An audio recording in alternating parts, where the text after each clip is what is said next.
ജയിച്ചാ മാത്രം പോരാ, അവൻ മുഖ്യമന്ത്രി ആവണം. അതെന്റെ ഒരു സ്വപ്ന. എന്താ അവിടെ? എന്താ രണ്ടുപേരും കൂടി വല്ല വഴക്കുവാണോ? അയ്യോ അല്ല. അല്ല, കൂട്ടുമുട്ടിയ കീരിമ്പാമ്പും ആണല്ലോ, അതുകൊണ്ട് ചോദിച്ചതാ. അല്ല, ഋതിക ഇവിടെ മൂടോട്ടോട്ട് ഇരിക്കുവായിരുന്നു. ഞാനൊന്ന് കാര്യം തിരക്കിയതാ. മൂടോട്ടോ? എന്താ മോളെ കാര്യം? ഒന്നുമില്ല, എനിക്കൊരു തലവേദന. പനിയുണ്ടോ?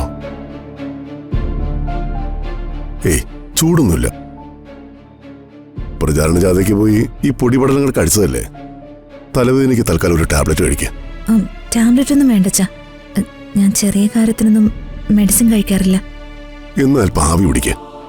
രാജു, ഇവിടെ വിളിച്ചോണ്ട് പോ. ശരി സാർ. ഋതുവാ.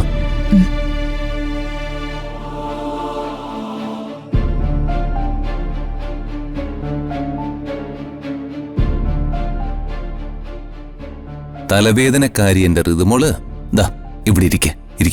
ഞാനേ ഈ ഡ്രസ് ഒന്ന് ചേഞ്ച് ചെയ്യട്ടെ.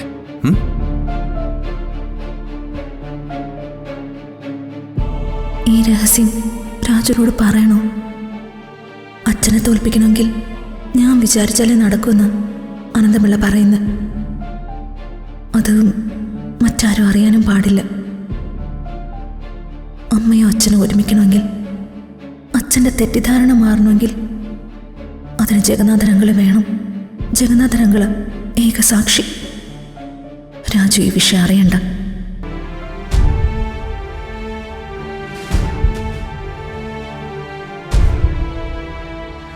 ഏയ്, പനിയും മണ്ണാങ്കട്ടും ഒന്നുമില്ല, ഇത് ടെൻഷന്റെയാ. ഋതുമോളെ, എന്റെ ഋതുമോക്ക് എന്ത് അസുഖം വന്നാലും, ചെറിയൊരു പനി വന്നാലും എനിക്ക് ഋതുവിനോടുള്ള സ്നേഹം കൂടും. ആ നിമിഷം മുതല് ഞാൻ ഋതുവിനെ ഋതുമോളെന്നെ വിളിക്കൂ. തലവേദനയാണല്ലേ? ചെറുതായിട്ട്. സാരമില്ല, നമുക്കേ ആവി പിടിക്കാം. ഞാൻ സ്റ്റീം ഇൻഹേലർ എടുത്തിട്ട് വരാം. രാജു, മനസ്സിന്റെ ടെൻഷൻ കൊണ്ട് ചോദിക്കുന്നതാ. ഈ ഇലക്ഷന് നമ്മുടെ അച്ഛൻ ജയിക്കുവോ? അപ്പൊ പനിയും തലവേദനയും തേങ്ങയും മാങ്ങയൊന്നും അല്ല, ടെൻഷനാണ് രോഗം അല്ലേ? എന്റെ ഋതുമോളെ, രാമായണം മുഴുവൻ വായിച്ചിട്ടും രാമൻ സീതയുടെ ഫാദറാണോ എന്ന് ചോദിക്കുന്നത് പോലെയായി ഇത്. ഈ ഇലക്ഷന്റെ ചീഫ് ക്യാമ്പയിൻ കോർഡിനേറ്ററും പൊളിറ്റിക്കൽ അഡ്വൈസറും എല്ലാം Rithumol. Election strategist Rithumol. Varma sir വൻപിച്ച ഭൂരിപക്ഷത്തോടെ ജയിക്കുമെന്ന് ഞങ്ങളെ അക്കമിട്ട് ബോധ്യപ്പെടുത്തി തന്നതും ഋതുമോള് തന്നെയാ. എന്നിട്ടും ഒരു സംശയം. മനുഷ്യരല്ലേ രാജു, ടെൻഷൻ കൊണ്ട് ചോദിച്ചു പോയതാ. എന്നാ ഞാൻ 100% ഉറപ്പ് പറയുന്നു, വർമ്മ സാറ് ഒരു വലിയ ഭൂരിപക്ഷത്തോടെ ജയിക്കും.